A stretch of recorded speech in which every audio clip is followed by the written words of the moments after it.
Hi friends, welcome to Amulya lucky home food. ఈరోజు నేను చేయబోయే రెసిపీ పుండికూర పప్పు. అవునండి, రెగ్యులర్ స్టైల్లో కాకుండా ఒకసారి నేను చూపించిన విధంగా పుండికూర పప్పును ట్రై చేసి టేస్ట్ చేయండి. చాలా సూపర్గా ఉంటుంది. ఈ పుండికూర పప్పుకి కావలసిన పదార్థాలు, తయారు చేసుకునే విధానం ఇప్పుడు చూద్దాం. పుండికూర నేను ఒక 10 కట్టలు తీసుకున్నానండి, చిన్న సైజువి. మీరు పప్పు ఎంత వాడతారో మీకు కావాల్సినంత పుండికూరను మీరు తీసుకోండి. కందిపప్పు నేను ఒక పెద్ద కప్పు తీసుకున్నాను.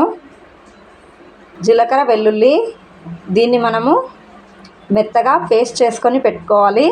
పసుపు, ధనియాల పొడి, కొద్దిగా చింతపండు, పచ్చిమిర్చీలు, పోపు వేసుకోవడానికి ఒక చిన్న సైజు ఉల్లిగడ్డ, కరివేపాకు, 4 ఎండుమిర్చీలు, ఒక 4-5 వెల్లుల్లి, ఉప్పు. అంతేనండి. ఇప్పుడు పుండికూర పప్పు ప్రాసెస్ మనము చూద్దాం. ఫస్ట్ ఒక కుక్కర్ తీసుకుని ఇందులో మనం తీసి పెట్టుకున్న కందిపప్పుని వేసుకుందాం. ఈ కందిపప్పును వేసుకున్నాక ఇందులోనే మనం తీసి పెట్టుకున్న పచ్చిమిర్చిల్ని వేసుకొని వీటిని బాగా వాష్ చేసుకుందాం. కందిపప్పును ఇలా కడిగి పెట్టుకొని అలాగే మనం తీసుకున్న పుండికూరను కూడా వాష్ చేసుకుందాం.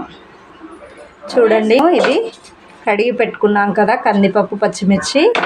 ఇందులోనే వాష్ చేసుకున్న ఈ చింతపండును కూడా కొద్దిగా వాష్ చేసుకొని ఇందులో వేసుకుందాం. అలాగే కడిగి పెట్టుకున్న పుండికూరను కూడా ఇందులో వేసేస్తున్నాను.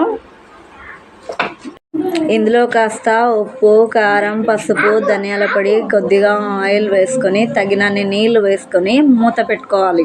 ఒక 3 విజిల్స్ వచ్చేదాకా ఉంచుకుందాం. చిన్న రోల్ లాంటిది తీసుకొని ఇందులో కొద్దిగా జీలకర్ర, కొన్ని వెల్లుల్లిపాయలు వేసుకొని కొద్దిగా మెత్తగా దంచుకుందాం. ఇలాగా కొద్దిగా మెత్తగా దంచుకోవాలి. అయిందండి. ఇప్పుడు మనం చూద్దాము.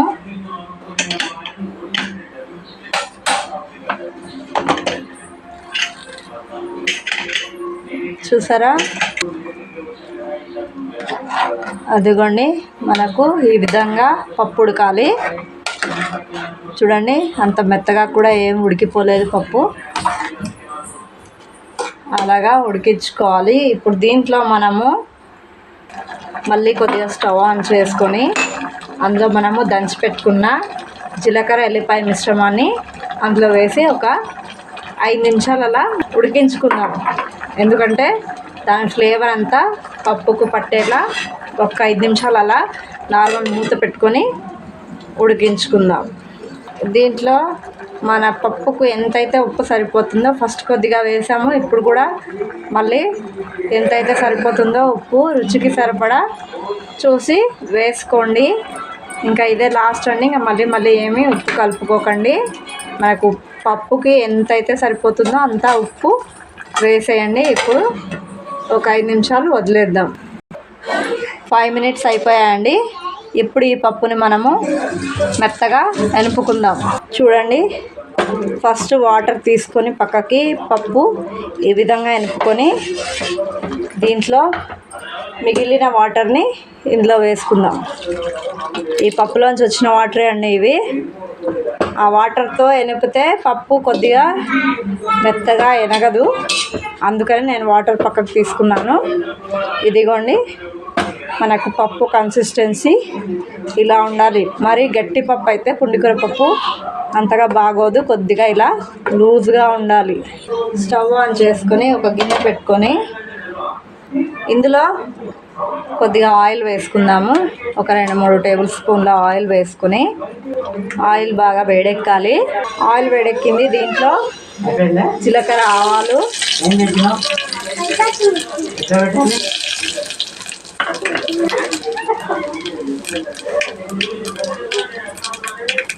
ఉల్లిగడ్డ,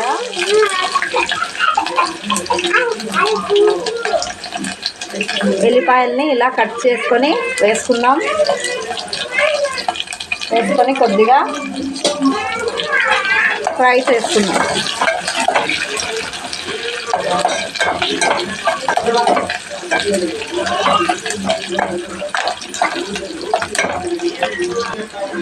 కొద్దిగా మెంతులు వేసుకోండి, వాసన బాగుంటుంది, టేస్ట్ కూడా బాగుంటుంది. కరివేపాకు, అలాగే తీసి పెట్టుకున్న ఎండుమిర్చీలు అలా కట్ చేసుకొని ఇలాగా వేసుకోవాలి. ఈ ఉల్లిగడ్డ బాగా ఎర్రగా రావాలండి కలరు. అప్పుడే మన తిరగవాత పోపు అనేది చాలా ఘాటుగా టేస్ట్గా ఉంటుంది.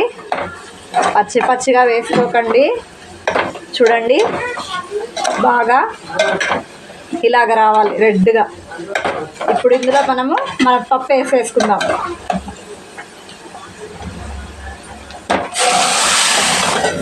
అలా వేసుకొని వెంటనే మూత పెట్టేసుకుందాం. ఎందుకంటే మన పోపు అంతా పప్పులోనే అలా ఉండిపోతుంది, ఆ స్మెల్. చూడండి, అంతే అండి. చూసారు కదా, ఎంతో సింపుల్ అండ్ టేస్టీగా ఉండే పుండికూర పప్పు అయితే రెడీ అయిపోయింది. చూడండి, చూస్తుంటేనే తినాలనిపిస్తుంది కదా. మీరు కూడా మీ ఇంట్లో ట్రై చేసి టేస్ట్ చేయండి. నాకు పప్పు ఎంత టేస్టీగా ఉందో కామెంట్ చేయండి. నా ఛానల్ కనుక మీకు నచ్చినట్టయితే లైక్ చేయండి, షేర్ చేయండి, సబ్స్క్రైబ్ చేయండి. అలాగే కొత్త వంటకాల కోసం నా ఛానల్ని ఫాలో చేయండి. Thank you for watching. Like, share, subscribe చేసుకోండి.